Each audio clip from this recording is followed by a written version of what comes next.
आज सनमुन युनिभर्सिटीमा जुन इन्टेकमा D41 मा पढ्न आएका विद्यार्थीहरूको ओरिएन्टेसन प्रोग्राम छ। ओरिएन्टेसन भन्ने बित्तिकै 7 वर्ष पहिले कोरियामा ठुला ठुला सपनाहरू लिएर आएको सम्झन्छु अनि कहिलेकाहीँ एकान्तमा बसेर पनि सोच्छु मेरा सपनाहरू कागजमा ज्यादा रियलिस्टिक थिए। पूरा गर्न सके या सकिन त्यो छुट्टै च्याप्टर भयो। आज भने नेपालबाट लगेज बोकेर त्रिभुवन अन्तर्राष्ट्रिय विमानस्थलमा प्रवेश गर्दै गर्दा आफ्ना सपना कम, आफ्नो परिवार र समाजका सपनाहरू ज्यादा बोकेर आएका नौजवान विद्यार्थीहरूलाई भेट्न जाँदैछौँ। सौलदेखि अर्जुन दाई, रविन अनि म जाँदैछौँ। भर्खर कोरिया आएका विद्यार्थीहरूको आँखाको हाउभाउ र अनुहार पढ्दा पढ्न कम, पैसा कमाउन ज्यादा आएको जस्तो देखियो। हुन पनि किन नहोस्, देशभरि बेरोजगारी नै बेरोजगारी छ। तर यति भनेर हामी यहाँबाट पन्सिन मिल्दैन। अहिले दुःख छ भनेर अहिलेलाई व्यवस्था गर्दा जिन्दगीको लामो यात्रामा नराम्ररी ठक्कर खाइएला। नेपालीमा भनाइ छ, नेपालीको बुद्धि पछि आउँछ भनेर, त्यस्तो नहोस्। मेरो 7 वर्षको बसाइमा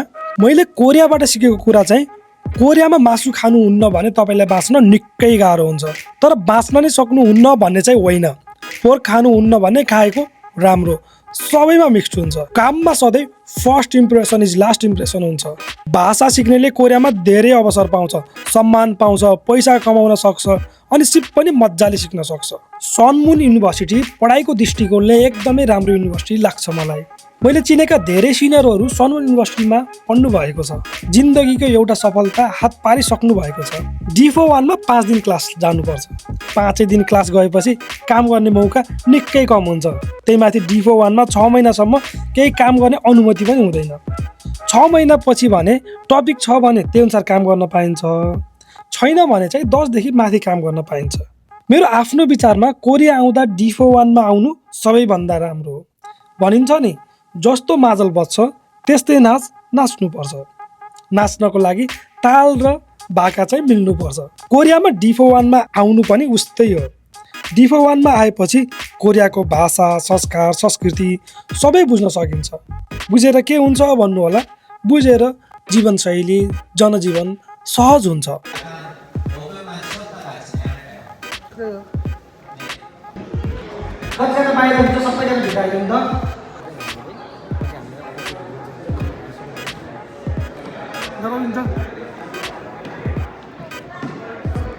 नमस्ते है सबैजनालाई। अब कोरियामा आइसके पछाडि पक्कै पनि सबैजना पढ्छु भनेर आयो होला होइन। अब सबैजना आइसके पछाडि चाहिँ म चाहिँ अब लामो रेसको घोडा हुन्छु भनेर सोच्नु पर्यो होइन।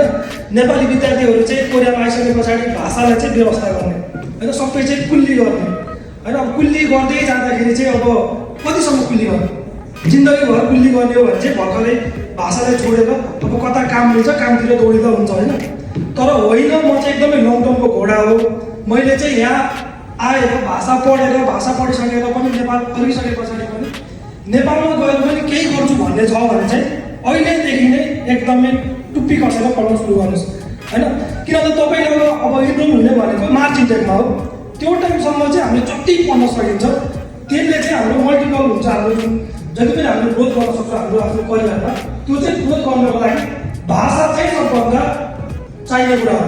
सो मानिलिउँ अब तपाईँ कुनै नेपाली कुनै कोरियन रेस्टुरेन्टमा काम गर्न जानुभयो, ल भोलि त्यहाँ गइसके पछाडि चाहिँ त्यहाँको सरले त्यहाँ भएको चम्चा मलाई दिए भन्दाखेरि त्यो पनि दिन सकेन भने चाहिँ कोरियनले तपाईँले काममा किन राख्छ हो। हाम्रो नेपालमा पनि कोही विदेशी आएर चाहिँ उसलाई त्यहाँ परेको सामान गरेर दिए भन्दा पनि दिन सक्दैन भने हामीले राख्छौँ राख्दैनौँ नि होइन।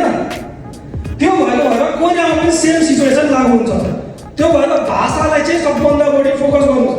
अनि यहाँ टपिकको क्लासहरू हुन्छ होइन, टपिक इक्जामहरू हुन्छ, त्यो इक्जामहरू चाहिँ एटेन्ड गर्ने सकेसम्म चाहिँ आफूले 5-6 लिन सक्यो भने चाहिँ सनमुन युनिभर्सिटीमा स्वागत छ है त। सबैजना स्वागत छ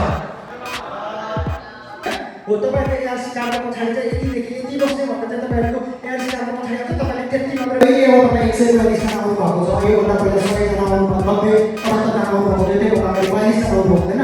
उहाँहरूको पर्फर्मेन्स, उहाँहरूको एक्टिभिटी, उहाँहरूको गतिविधि होइन इन्डेक्समै युज गर्ने भाडाहरू चाहिँ युज गर्नु पर्दो रहेछ। अनि अर्को कुरा के हो भनेपछि खसी उहाँले हामी पर्टिकुलर डोरेले हामी पर्टिकुलर नेपाली विद्यार्थीका लागि एउटा सनमुन युनिभर्सिटीमा लगभग 800 देखि 1000 जना विद्यार्थीहरूले पढ्छन्। त्यसमा पनि 400 भन्दा बढी त होस्टेल नै बस्छन् होला। नेपाली विद्यार्थीहरूको लामो लाइन बिहानैदेखि हुने रहेछ।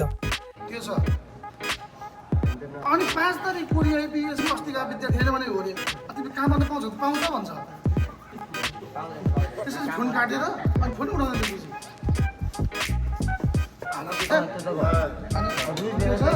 अनि अर्को हाम्रो नेपाली विद्यार्थी के भन्ने आइडिया दिन्छु सुन त कुकरमा नि भात पकायो ग्रुप बनाऊ राइस कुकर किन्ने राइस कुकर त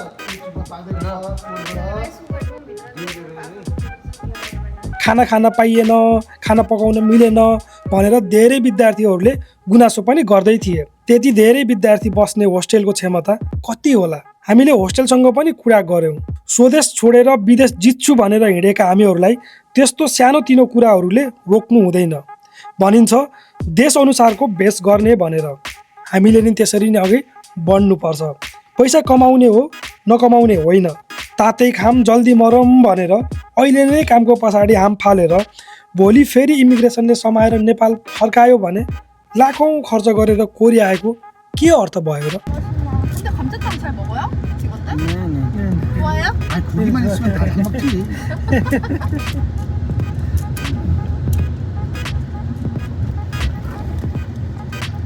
오늘 부원장님?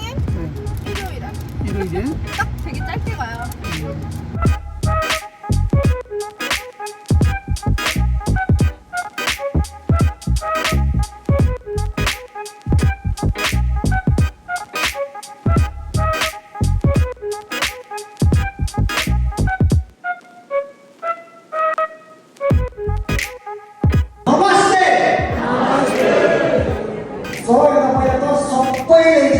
सनमुन युनिभर्सिटीमा स्वागत छ हैन सबैजना स्वागत छ कोरिया छिर्नको लागि त्यो तपाईहरुको एक प्रकारको त्यहाँको दुःख हो त्यहाँ तपाईले संघर्ष गर्नुभयो संघर्ष गरेर इन्टरभ्यु पास गरेर विभिन्न चरण एक पटक दुई पटक तीन पटक पनि तपाईहरु इन्टरभ्यु फेल गरेर अथवा एक्जामहरु फेल गरेर चाहिँ पास गरेर आउनु भएको हो नि त हैन एक चरणको दुःख गर्न पुगेको हो सबैजना तपाईको त्यो दुःख कोरियाको इन्चर एयरपोर्ट पुगिसकेपछि चाहिँ नेपालको दुःख सकियो क्या अब तपाईको नेपाल कोरियाको इन्चर एयरपोर्ट पुगिसकेपछि तपाईको अब कोरियाको दुःख सुरु हुन्छ तपाईको कोरियाको सङ्घर्ष सुरु हुन्छ त्यसका लागि तपाईले जुन ढङ्गले नेपालमा सङ्घर्ष गरेर यहाँ आउनु भएको थियो कोरियाको इन्चर एयरपोर्ट टेक्नु भएको थियो अब तपाईले नयाँ ढङ्गले यहाँको विषयवस्तु यहाँको रुल एन्ड रेगुलेसन यहाँको कल्चर अनुसार चाहिँ तपाईहरुले चाहिँ अब सङ्घर्ष गर्नुपर्ने हुन्छ सङ्घर्ष चाहिँ कुन किसिमको कुन प्रकारको चाहिँ अब म भन्दैछु है त